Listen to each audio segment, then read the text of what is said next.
So I arrived at Cold Spring Harbor in the spring of 1979 to do a 2-year postdoctoral fellowship. And I brought the science that I was working on in Australia to Cold Spring Harbor because it was a great research environment for young people. And I didn't anticipate that I'd still be here 33 years later. When I was first working here, one of the things that struck me was that it was an extremely interactive place. And I think that's still true today. There's a lot of interaction. There's a lot of really smart people. If you're looking for a collaborator, you're likely to be able to find somebody in the next building.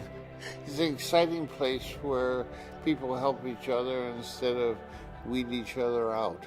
The mix of scientists from different disciplines in a very small community where everyone knows each other creates a certain magic. Taking risks and trying innovative approaches is expected, and that is going to be considered as part of your job. And that means you're not here to turn a crank. You're here to have some big ideas and pursue them. Even if they fail, it's better that you went after them.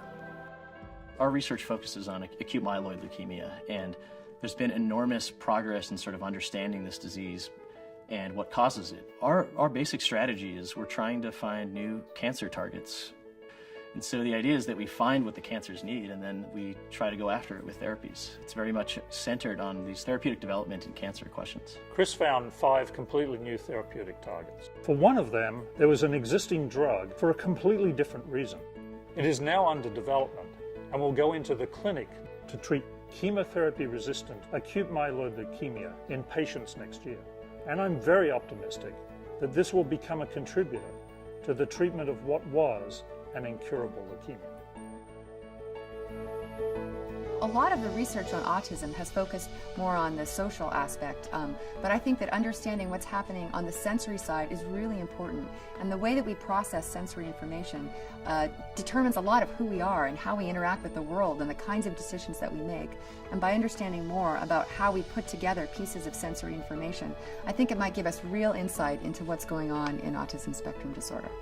Mike Wigler's laboratory has literally changed the way we think about autism because they found that a very high number of autistic children have spontaneous copy number variations in their genome. That research has coupled with our research on cognitive neuroscience by the newly arrived Anne Churchland, and I think the marrying of what Anne does is going to be a very powerful linking between genetics and neuroscience.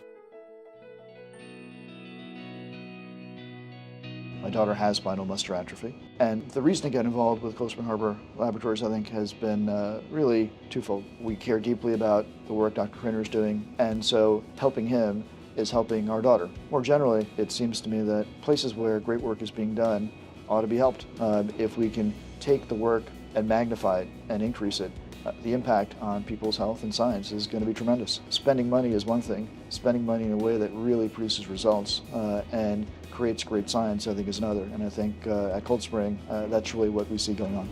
Our ability to go out and raise funds from donors of the laboratory and to support these young scientists, such as Chris Vakish and Anne Churchland, and even our senior scientists, such as Adrian Krainer, enable our scientists to move into areas which would be otherwise difficult to do. There's really no other place that I know of that has this combination of fantastic scientists on the campus, but also this convening ability to bring other groups here for some of the best meetings that occur anywhere in the world.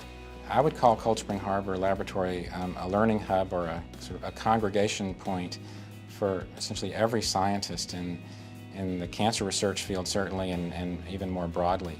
Cold Spring Harbor has sort of placed themselves in the center of both great science and great education. For the past 120 years, Cold Spring Harbor has been a leading genetics research center in the United States and in fact throughout the world. And one of the things that I think in the future I'll look back at the time I've been at Cold Spring Harbor and say that Cold Spring Harbor Laboratory has exploited its powerful genetic technologies to understanding disease. I expect that we will have a big impact on cancer therapies.